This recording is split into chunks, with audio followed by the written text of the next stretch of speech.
The wind came down off the mountains like it meant to hurt someone.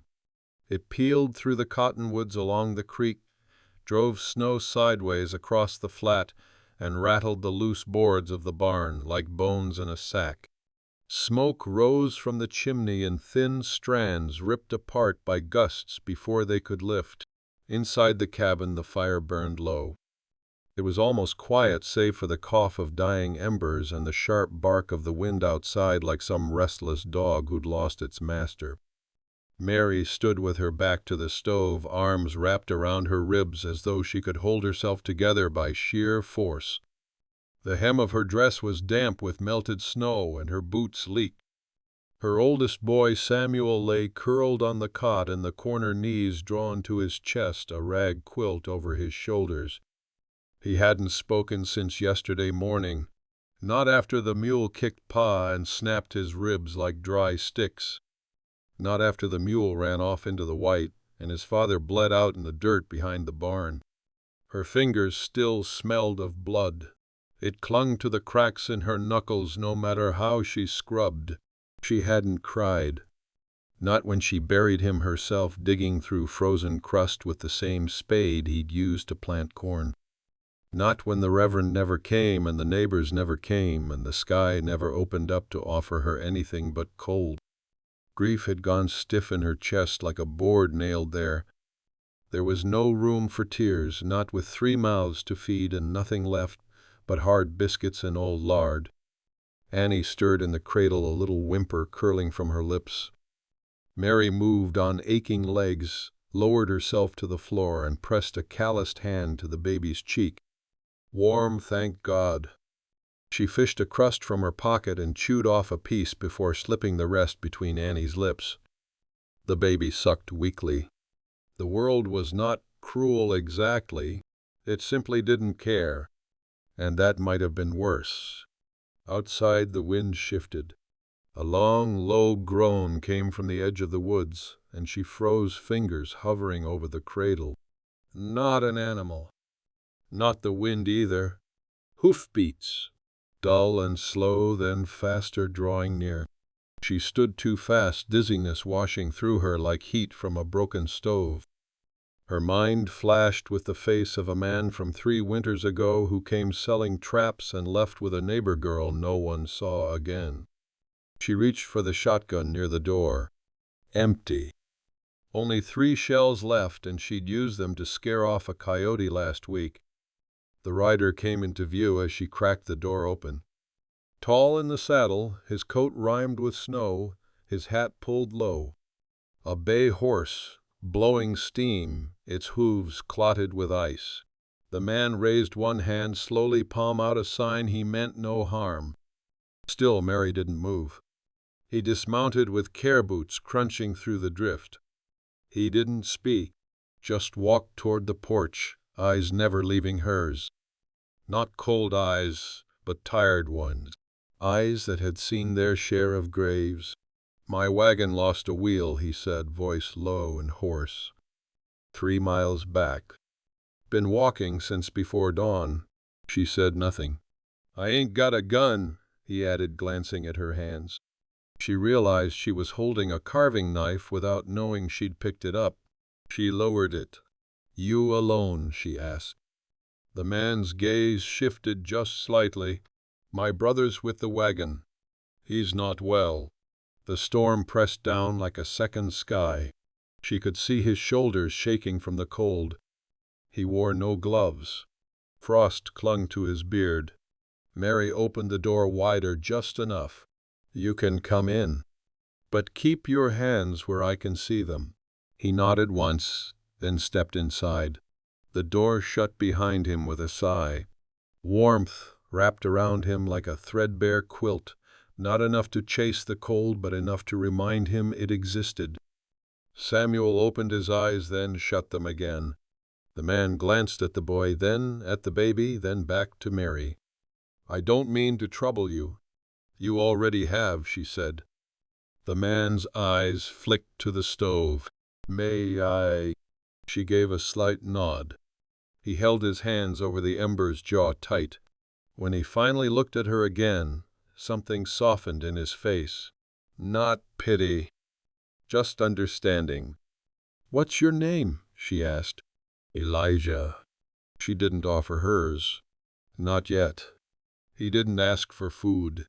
Just stood there, palms out over the stove, letting the bones in his fingers remember what warmth felt like. The coat he wore was torn at the shoulder and patched badly at the sleeve, and his boots looked worse than hers, soaked through with the sole peeling off one heel. Mary moved to the cupboard. There wasn't much. She broke a biscuit in half and handed him a piece without looking directly at him. He took it slow, like a man used to being fed, second or not at all. "Your brother," she said. "He'll freeze out there." Elijah chewed and nodded once. "He's bad off. Fever started 2 nights ago. Couldn't get him to drink this morning." "What's he sick with?" "Don't know." "Got a cough on him. Eyes gone dull." He looked up. "I was trying to reach St. Bridger. They got a doctor there. Or did. That's 4 days east on foot if the river's froze." She crossed her arms. "You won't make it." "I figured." Outside the wind moaned. Snow pressed against the windows, thick and blinding. The world was shutting its eyes. Mary's voice dropped. "How old is he?" 17. That gave her pause. She looked over at Samuel, still curled tight, not asleep but pretending to be. "Then you'll go back for him." "I aim to," Elijah said. "But I need a lantern, and something to carry him on if he can't walk." Mary hesitated. Her breath fogged in the chill. She was no fool. A man out here could be anything: a thief, a killer, a liar. But there was something in his voice. Flat, steady, honest in the way men sometimes get when they're past desperation and walking straight into survival. She pointed to the barn.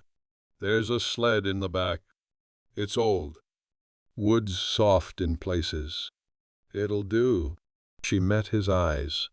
"Don't bring trouble back with you." "I won't." He stepped back outside into the storm without another word. She watched from the window as he made his way to the barn. The wind clawed at his coat, but he leaned into it, like a man who'd known worse things than snow. Inside, Annie had begun to cry again. Mary went to her, scooped the child into her arms, and pressed her face into the baby's warm neck. She breathed in that milky scent and held on tighter. When Elijah returned with the sled, she'd packed a ragged quilt and the rest of the lard in a small tin. He didn't say thank you. Just took it like it was owed, or maybe like thanks were too small for a thing like this. As he left again, dragging the sled behind him, Mary whispered a quiet prayer she didn't quite believe. She didn't sleep that night. Sat in the rocker with Annie in her lap, listening to the wind howl. Her fingers moved without thinking, darning a torn sleeve of Samuel's shirt, though the thread snapped twice and her needle hand shook. Every so often her eyes would drift to the window, seeing nothing but black. At some point she must have dozed. A sound woke her. The door. It opened slow. She stood fast, heart in her throat, and there he was, Elijah, back again, eyes red from cold, dragging something heavy behind him. A boy, thin as a sapling, barely breathing. Samuel sat up now, watching with wide, stunned eyes. Mary grabbed the other end of the sled and helped pull it inside. Together they got the boy onto the cot Samuel had just vacated. She touched his forehead. Boiling. Skin papery damp with sweat. She looked at Elijah. "We'll need boiled water. And cloths. And if I've got anything left to break that fever." He didn't speak, just nodded and set to work. In the days that followed, they barely spoke more than needed. Elijah slept on the floor near the fire. He took what food she gave, nothing more. He helped chop wood when the wind let up and fixed the sled's broken runner without asking. He boiled water. Sat beside his brother when the boy moaned in fevered dream. Whispered to him when the nights were worst. It was the second morning when Mary caught him outside scraping snow from the pump, his breath fogging in the gray light. "You should left him," she said quietly. He looked up. "I couldn't. I meant back when the wagon broke." He paused. "Then he's all I've got." She nodded once, as if that settled it. In the silence that followed, something shifted, not trust, not yet, but something close. A beginning. If this tale rode with you, subscribe and continue. The fever broke on the fourth night. Mary had just finished wiping the boy's forehead when his eyes fluttered open. Not all the way, not clear or steady, but open. He looked toward the ceiling, lips parted, then slowly turned his head toward his brother. Elijah leaned forward, hand tightening on the cot's edge. "Jude," he said softly. The boy didn't speak, but his mouth twitched. A faint motion. A hint of recognition. Mary stepped back to give them room. She stirred the pot over the fire with tired hands. They'd used up the last of the salt pork yesterday, and what simmered now was mostly beans thickened with crushed cornmeal and old carrots from the root cellar. Still, it smelled warm, and tonight that was enough. She felt Elijah behind her before he spoke. "He's going to live," he said. She nodded, not turning. "Seems like it." A pause. "Thank you." She glanced back at him. His face looked thinner, somehow stripped down by worry and wind and long days of labor. But there was something steady behind his eyes now. The kind of steadiness that came from standing on the edge and not falling. "You helped yourself," she said. "I didn't save him." His mouth tilted. Not a smile, just the shadow of one. After supper, with Jude sleeping and Samuel dozing beside the stove, Mary stepped outside to empty the basin of dirty water. The wind had quieted. Snow still lay heavy across the fields, unbroken but soft in the moonlight. The cabin's windows glowed faint behind her, honey-colored rectangles in a blue-black world. She stood for a moment, the basin forgotten in her hands. Her breath came out in clouds, vanishing fast. The cold touched her face like memory. Not cruel now, just sharp enough to keep her awake. Elijah's voice came from behind her. "You ever think about leaving?" She turned. He stood at the threshold, arms crossed, shoulders hunched. "No," she said. "Not lately." "Why not?" She shrugged. "Where would I go with 3 children and a dead husband and no money?" He stepped down from the porch. His boots crunched softly in the snow. "People make do. You could find work in town. A boarding house, maybe." She looked away. "Maybe. But you don't want that." "No." "Why not?" She didn't answer for a long time. Then quietly, "Because he built this place. With his hands. The floors, the beams, even the outhouse. He broke his back for it. And if I leave, it's like none of it meant anything." Elijah nodded, his jaw working a little as if he chewed on her words. "My father was like that," he said finally. 12 acres of bad soil and nothing growing but disappointment. He stayed till it killed him. Always said land's the only thing a man can leave behind." She looked at him. Was he right? Elijah's eyes narrowed. "Sometimes I think he just didn't know how to let go." Mary set the basin down on the snowbank. The moonlight caught in her hair, dull and tangled though it was. For the first time in weeks she stood upright without her shoulders folding in. "You said Jude's all you've got?" "I did." "You have no wife?" "No. Never." He hesitated. "Once. Long time ago." Mary didn't ask more.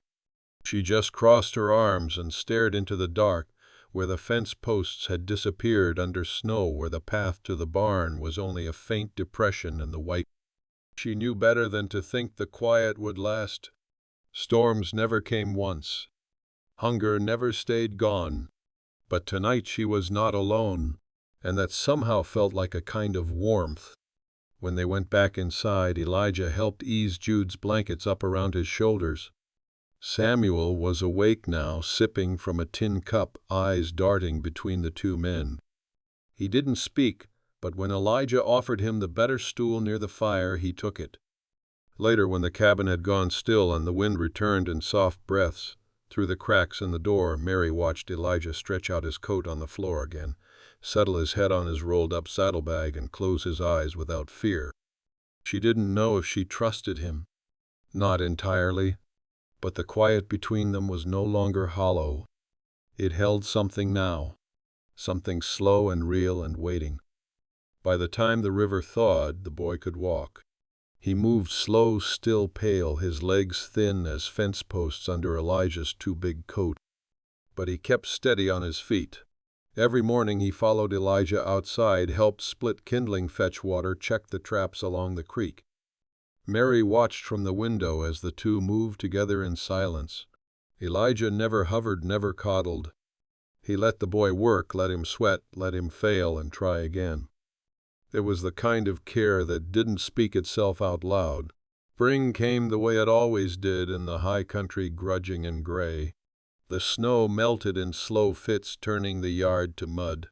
The willow at the back of the cabin unfurled a few pale leaves, and the sky stopped spitting.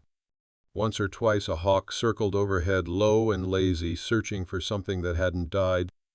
Mary hung laundry on the line again. She planted beans in the half-frozen soil. The children began to laugh just a little at nothing at all. Elijah stayed. No one asked him to. He started sleeping in the lean-to. He fixed up beside the barn. Said it kept the cabin less crowded. But Mary knew better. He was giving her space, respect, the kind of room most men didn't think women needed. He didn't touch her, not once. But sometimes he stood beside her at the fire and handed her the salt without being asked, or sat on the porch after dark while she shelled peas just close enough for her to know he was there. And when Jude got stronger and Samuel started asking questions about horses, about men who traveled west, about places where it didn't snow in April, Elijah answered each one with that same quiet tone, like he believed every word mattered. One evening after the children had gone to bed, Mary lingered outside while he sharpened a draft knife at the steps. She leaned against the porch rail. "You're good with them." He didn't look up. "I was the oldest of 5. Only one left now." "What happened?" "Sickness. War. The usual things." He tested the blade on his thumb. "Mama died birthing the last one. Father went not long after. Just me and Jude now." "I'm sorry." He nodded. "I'm not the only one. Seems like everyone's lost someone out here." The wind picked up, curling around the porch post. The stars blinked through a gap in the clouds. Mary hugged herself against the cold. Elijah rose and stepped inside. He came back with a quilt and draped it over her shoulders without a word. Then he sat beside her. Their knees touched. Neither moved away. "I used to think there was a shape to things," she said, her voice low. "That if I did everything right, kept the house clean, prayed before supper, loved my husband, then the world would hold together." He didn't speak, just waited. It didn't. Elijah turned his face toward hers. His eyes were tired still, but warm. "No," he said. "It doesn't. Not always. But sometimes people do." Mary looked down at her hands in her lap. Calloused, cracked, stained from soil and soap and wood smoke. Hands that had buried a husband, delivered a baby, held 3 children through a winter that should have taken more than it did. She felt him watching her. "I don't know what happens next," she said. "Neither do I." But he said it like a promise. Like not knowing didn't mean walking away. Inside, Annie began to cry, her thin wail rising like smoke. Mary stood, letting the quilt fall. Elijah caught it before it hit the ground. She hesitated, then looked back at him. "Stay," she said. "Just a little longer." He nodded. And this time, when she went inside, he followed. The days grew longer. Mud dried into cracked earth, and the fields stirred with green. Morning birds returned to the cottonwoods, and the sound of life replaced the silence that had clung to the place all winter. Elijah built a second rain barrel without being asked, repaired the back fence where elk had broken through in the snow. When Jude could handle a rifle, he took him hunting, teaching him how to walk without snapping branches, how to breathe before pulling the trigger. Mary watched them come home late with rabbit or grouse, tired but smiling. Even Samuel began to look different. His shoulders squarer, his eyes brighter, more like a boy who believed the world could still be kind. Mary kept moving the way women do, patching clothes, boiling lye, soap, mending what was hers. But something inside her was softening, a long-held tension unwinding inch by inch. At night she'd sit with Elijah on the porch after the children had gone to bed. They'd say little, sometimes nothing at all, just listen to the wind in the grass and the creak of the house settling. One evening near midsummer he brought her a small wooden box. "Found it in town," he said. "Old storekeeper had it buried under a pile of scrap. Thought maybe you'd like it." She opened the lid and blinked. Inside, wrapped in a faded scrap of cloth, were buttons. Dozens of them. Bone, wood, and shell. Some plain, some carved with little patterns. Not new, not expensive, but beautiful in their own quiet way. Her throat caught. "Why these?" "You're always saving shirts," he said. "Thought you ought to have a few things worth putting on them." She ran a thumb over a smooth mother-of-pearl one. Her hand trembled just slightly. "It's nothing," he added, awkward now. "Just junk, really." But she shook her head. "It's not." And then, not meaning to, she touched his wrist. Just a brush of her fingers. But his hand turned gently, and their palms met like they were meant to. She pulled back fast. "I'm sorry. You don't have to be." He didn't step closer, didn't press her, just looked at her the way he always did, steady, quiet, waiting if she needed. So she said it. "I don't want to be alone anymore." His breath hitched. "You're not." She nodded. "I know." And that night, when the fire burned low and the house went still, she reached for his hand again and didn't let go.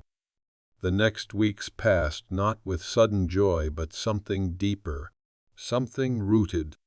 He worked beside her now, milked the cow, taught Samuel to sand wood smooth, held Annie on his lap while Mary cut bread.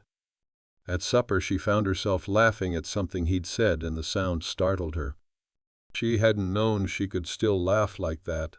But peace never stays without being tested. One dry morning just after sunup a horse approached. Dust curled behind it, and the man in the saddle wore a clean coat, a silver badge on his chest, and a grim mouth. He dismounted slow, nodded once at Mary, then looked hard at Elijah. "Elijah Hart," he said. "Need a word." Mary stiffened. Elijah stepped down from the porch. Jude watched from the doorway, his body taut. They walked a few paces off. Mary couldn't hear all of it, just the fragments. Name came through a telegraph out of New Mexico. Missing livestock, something about a fire sheriff back there says you vanished. Elijah said nothing for a long time. Then, loud enough for her to hear, "I didn't do what they said." The writers studied him. "You got any proof?" Elijah didn't move. "Only my word." The man sighed, spat into the dirt. "I ain't taking you in. I'm just telling you someone's looking. Might come this way." Then he tipped his hat to Mary and rode off. Elijah didn't come back up the porch. He just stood there, eyes on the horizon, as if waiting to see what else the world might take. Mary came down the steps. He opened his mouth to speak, but she stopped him. "You should told me." "I was going to," he said, "before I asked to stay." "Are you guilty?" "No." "Then we'll face it when it comes." He stared at her. You mean that I've buried a man? I've held my child through fever and near starvation. I'm not scared of a name on a paper. And when he finally met her eyes, something broke open in him. Not weakness, not shame, just relief, deep and quiet like land soaking up long-awaited rain. The questions stopped coming, but the silence afterward said more than words ever could. Elijah didn't sleep much the first week after the rider came. At night, Mary would hear him step outside, boots soft on the porch, pacing like a man waiting for something he couldn't name. Sometimes Jude joined him, the two of them whispering low enough not to wake the others. Mary never asked what they said. She figured if it needed telling, they'd tell it. She didn't press. She didn't need to. Some nights he came back inside before dawn and stood near the cradle just watching Annie breathe. Other times Mary would wake to find the fire stoked, the basin emptied, the traps already checked. A man trying to carry more than his share. One morning while Mary was hanging laundry, Elijah stood beside her holding a damp shirt in his hands without moving. I've thought about leaving. She didn't look at him. Just clipped the next piece to the line. Because of that badge. Because if what's chasing me ever gets close, I don't want it getting near the children. Mary paused. The wind lifted the corner of the sheet between them. She could see his hand gripping the cloth like it meant to slip away. You think running changes anything? I don't know. She turned to face him. I've been left before, Elijah. First by the ones who promised to help. Then by the man who married me and forgot how to see me when life got hard. If you run, you're not protecting us. You're just adding your name to the list. He looked at her like she'd struck him. Then his eyes softened, mouth parting slightly. I don't want to be another weight on your back, he said. Then stand beside me. That's all I ask. He nodded. Not quick, but slow, like it cost something. That evening he didn't sleep in the lean-to. He came inside after supper, laid his saddlebag near the hearth and settled by the stove.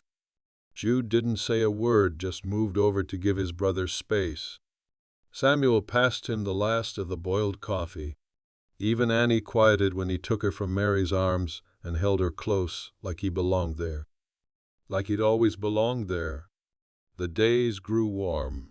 The fields turned green, stubborn and bright.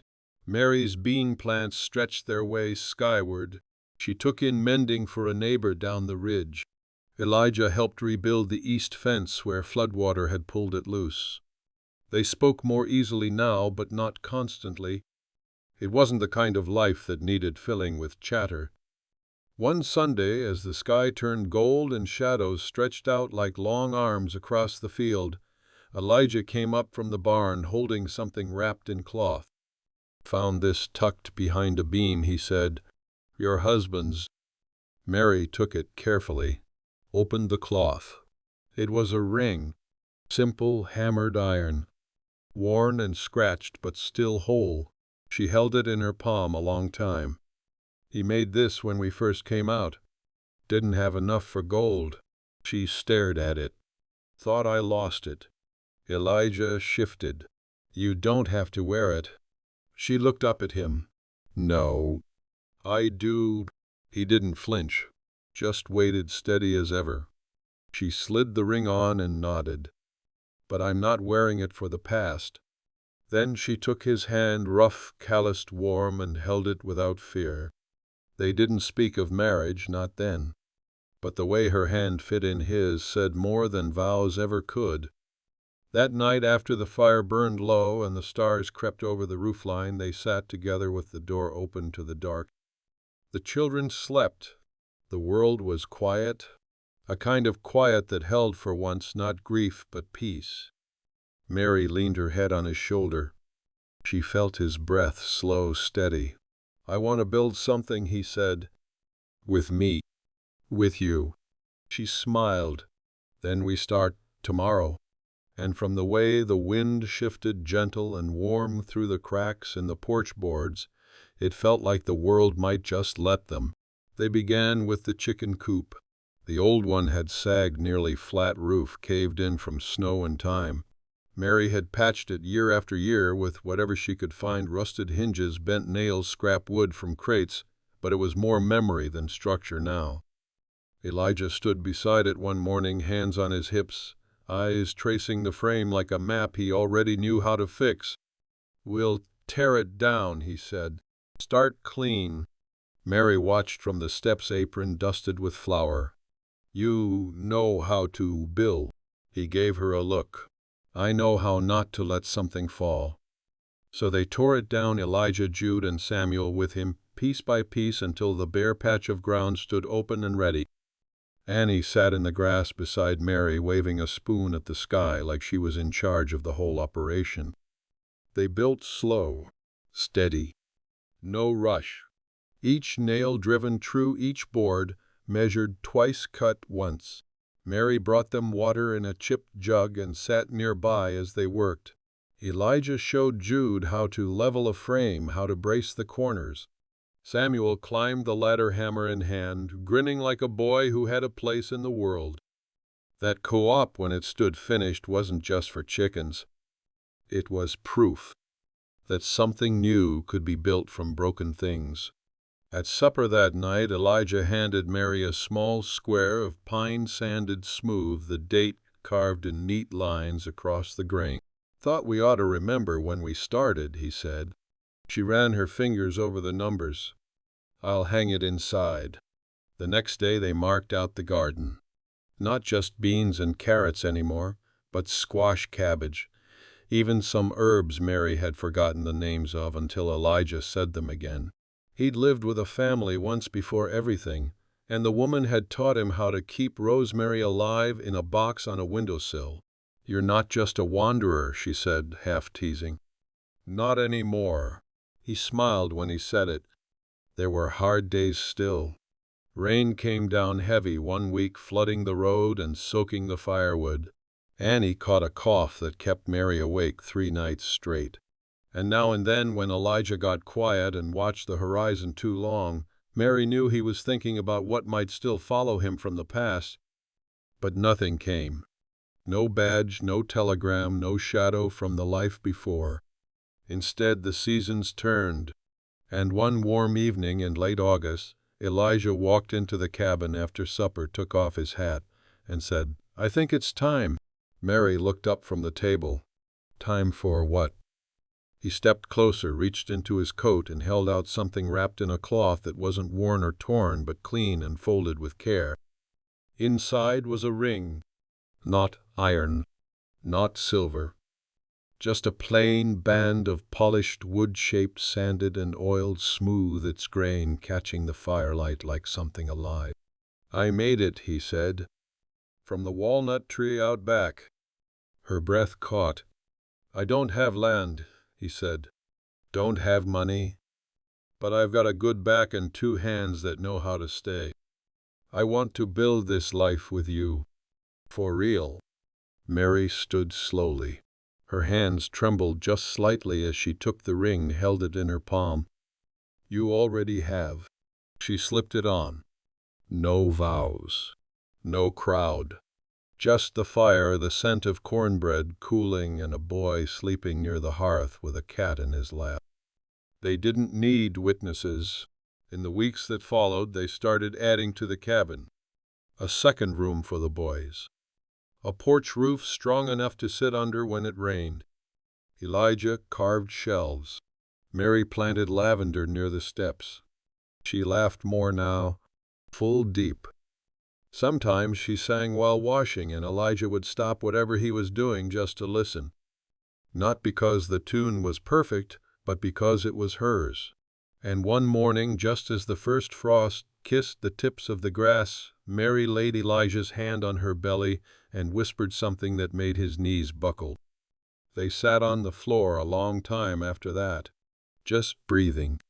His forehead against hers, tears neither of them apologized for. Later that day, Samuel found the carved wooden plaque from the co-op nailed above the cabin door. The date still showed. But now beneath it a second word had been added in Elijah's careful hand. Home. The horizon holds more subscribed to see it,